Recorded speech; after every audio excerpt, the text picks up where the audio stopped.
The fear mongering on this app is quite literally exhausting, so I'm going to put this birthright citizenship argument to you in the most layman terms that I possibly can. But before we get into what the actual thing that's being proposed here is, we're going to talk about the fact that the United States is in the minority when it comes to how we handle citizenship. It is us, Canada, maybe a couple other countries that do birthright citizenship, meaning all you have to do is come to the country, have a baby, and that baby is immediately a citizen. If you were to go somewhere like, say, Japan, China, Italy, that would not be the case. You would not be able to just fly to Italy, have a baby, and that baby be an Italian citizen. You would have to authenticate that citizenship, and usually it would need to be because at least one of the parents is a citizen or a green card holder. Again, most countries do this. The UK has a similar structure to what is being proposed here in the United States now, whereas Canada has a similar structure to what we have currently with birthright citizenship. So the fear mongering is preposterous. Okay, they're not going back generations trying to find 3 generations ago when your grandma migrated. That's not going to impact your citizenship. Okay, if you are an African American, they quite literally stole us and burnt the papers, right? If they were actually looking to send us somewhere else, we would have been sent, right? Good, bad, or indifferent, they want us here for whatever reason. Okay. A lot of people are talking about birthright citizenship, but the people that are angry more about birthright citizenship are the Democrats and people who are illegal here. It's really what it is. Birthright citizenship was really made for slaves, and they have flipped that into being in a positive and to be in a advantage for immigrants that come here.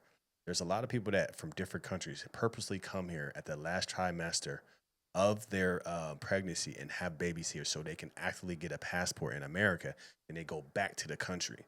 The thing you have to understand about birthright citizenship, like she said, us in Canada, I believe, are the only ones that really have this law. Everywhere else does not. I've lived in Europe, I lived in Asia, I lived in Israel. Nobody else, you can't have a kid just be born and get a passport. You have to live there for a certain amount of years, pay taxes, work, and know the language fluently, right? And I feel that that is fair. That is fair.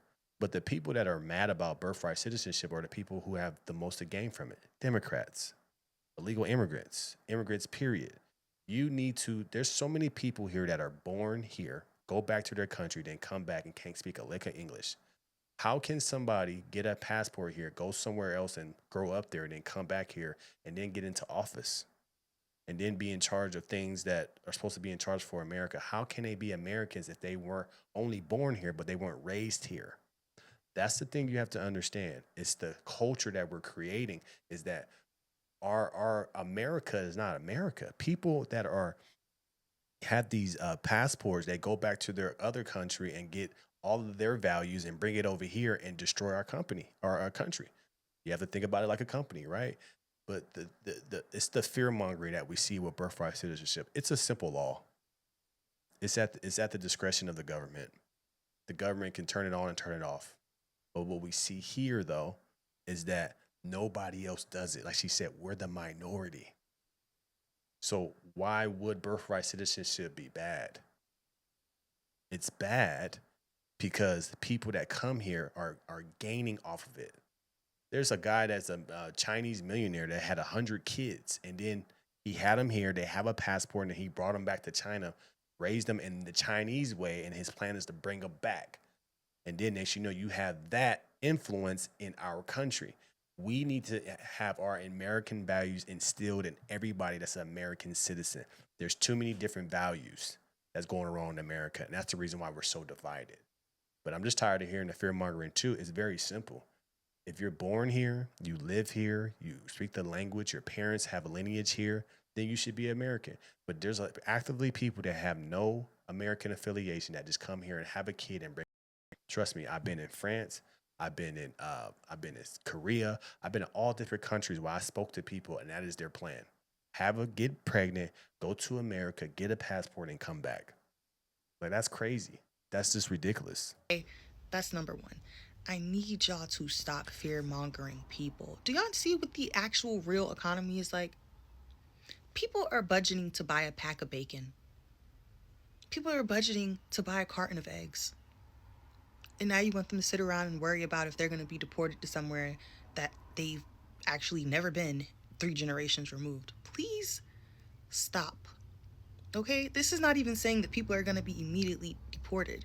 This is literally saying, hey, if you come to the United States and you have a child here, you're going to need to authenticate their citizenship if you yourself are not a citizen. Mm-hmm. That's been happening in most of the world. The United States is actually in the minority of countries that wasn't already doing that. And it's not to say that you won't be able to. Okay? There's a process where you could. They're not getting rid of that process. They're simply saying if you yourself are not a citizen, the child you born in the United States would also not immediately be considered a citizen unless one of the parents is a citizen or a green card holder. Processes to become a citizen and get a green card still exist. And this is not to say that I am in agreement or not agreement with this bill. Quite honestly, as a black American, politics are left to y'all right now. It's not a top priority for me, if I'm being 100% honest with you. But it's to say that we need to stop the fear. Well, it has to be a priority for the Black Americans because actually the Black Americans are the ones that's getting affected by this the most. When immigrants came here, who jobs did they take? The jobs of black people.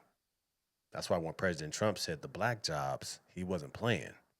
So this is the attitude we have to have as black people. We have to pay attention to birthright citizenship because if birthright citizenship gets reversed and actually it gets stopped, you're going to start seeing an influx of black people getting hired. You're going to start seeing that black people are going to start being back in the forefront because now the people that are coming from different countries can't just have kids and be American citizens, and that won't continue to affect generations after us. So as black people, you have to pay attention. This is the most important.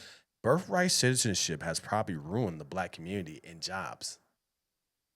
That's why I don't like when black people say, "Well, politics is up to you." No, there's a lot of politics that's happening that has affected the black community, but the black people say, "I don't want to deal with that."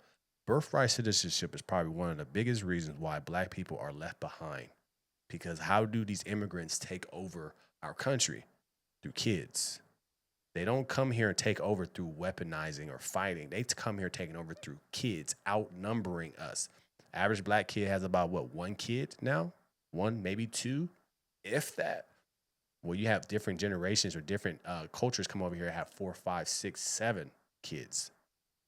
Latinos do it. I know the Latinos do it. I know the Muslims do it. I know the Somalis do it. They have kids because that's how they take over. So this is very important for black people to wake up and understand that you have to pay attention to birthright citizenship. Birthright citizenship is one of the biggest things, the reason why black people have been put aside. Mongering, and I don't like the very vague terms that everybody keeps speaking about this in, because then it puts everybody in this state of freeze and fear because they're like, oh my god, is this going to be this, is everything just going to go? No, you're going to be fine. This ties into what Trump has been trying to do with immigration and tightening the borders from the beginning of his first presidency. Okay, See, people talk about DHS and talking about the Minnesota stuff, him getting people out of here. This is part of his immigration policy, right? Taking over Cuba, taking over Venezuela, making Iran, trying to make Iran better. Birthright citizenship. This is part of all of his immigration policy. How do you stop people from coming over here and trying to get over here legally and have kids? You stop birthright citizenship.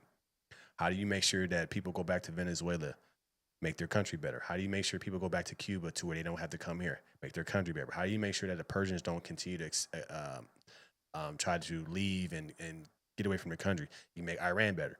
This is a part of his immigration policy. His immigration policy is different than Obama's.